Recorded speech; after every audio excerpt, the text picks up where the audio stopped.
What up, man? It's your big brother K-Rino. One of the worst types of people that you can come across is an individual who will try to gas other people up to do things that they wouldn't do, negative things.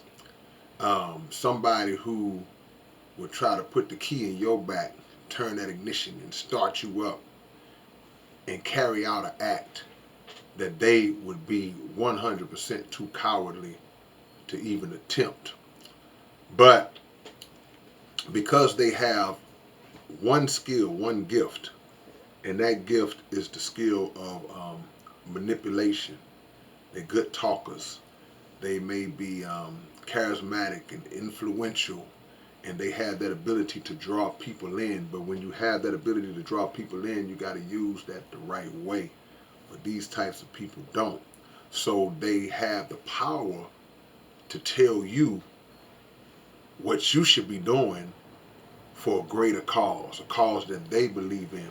And this happens all from family all the way up to the White House. And if you're not careful, you can find yourself in a really bad place because those types of people who do that, they don't get in trouble for it a lot, depending on the severity of it. Now, if there's a situation where somebody gets killed or something like that, and they may be able to trace it back to conversations and things of that nature, then maybe they can nail somebody. But for the most part, man, if that person is skilled in just alley-ooping the idea up there for you, they just alley-oop the idea up there, and you came through and caught it and boom that thing, you take the fall for it. And what usually happens is once that person has gassed you up to do whatever it is that they got you to do, and you were in the process of taking the fall for it, they do this. Hey man, hey, nobody force him to do that. He did that on his own. He did this and did that or whatever on his own, and they take no accountability for the role that they played. And in a lot of cases, it's a situation where the person or people who carried out the act itself wasn't even in their mind until their leader was the one who, like I said, pumped them up to do it. So what we have to know and understand, man, is that our individual lives and our um, self-preservation should be number one. And I'm not talking about giving yourself for a righteous cause or for a good cause, because there is a place for that 100%. Don't ever get it twisted. But I'm talking about when there's something foolish that you've been made to believe is the right cause, and you don't have the ability to distinguish one from the other one.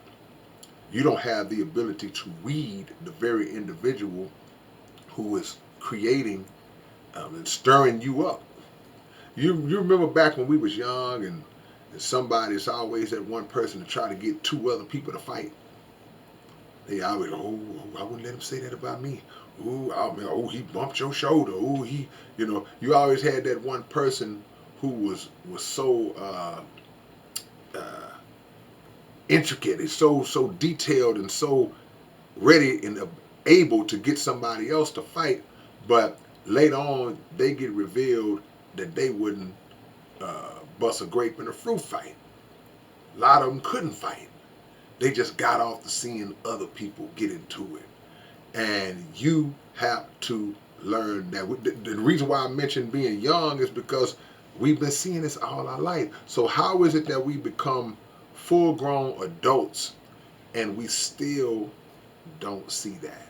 Because somebody's on TV, because somebody's in a high-ranking position, because somebody's a celebrity, because somebody's a life coach, because somebody's a big brother or OG, and you know, and all these different things, and they're telling you what you have to do. Have to do to do what? Have to do to be accepted by them. Have to do to gain status. You should be focusing on what you have to do to take care of your family and take care of your people in the right way. If there's a cause worth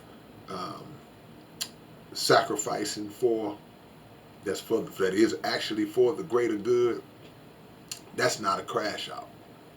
It's not a crash out. Because some people might say, well, man, it's the same thing. No, it's not. It's not a crash out. A crash out is when you do something stupid for a stupid reason, for a stupid cause, or for a worthless cause, for a cause that only benefits the person that recognized that you were dumb enough to do it. See?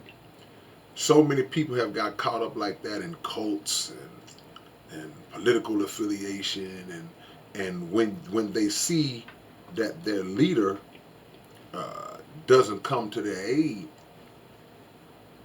now the lights come on, now the blinders come off, when your life has now been put in a position where it's too late. It's too late. You're either doing a lot of time, you get yourself knocked off, you just humiliate yourself publicly, you become a laughing stock. You know, these are the things that happen, and the people who are behind this type of stuff, like I said, are some of the biggest cowards in the world. They just recognize that, I have the ability to influence people, but they're not going to use that influence for the right reasons. So now it's up to you to not be in that group, to not be in that number of the dummies, the grown dummies. Because I don't even knock a child. Okay, he's just a child. He don't know no better. Okay, he'll grow out of it. But some didn't. Some didn't. And you follow, and you are a brave person following a coward. A brave man or woman following the words of a coward that pumped you up. And then when you got popped, it left you there laying there deflated. Alright, man, it's your big brother K-Rino. Y'all make sure y'all subscribe to the channel. Check these videos out daily.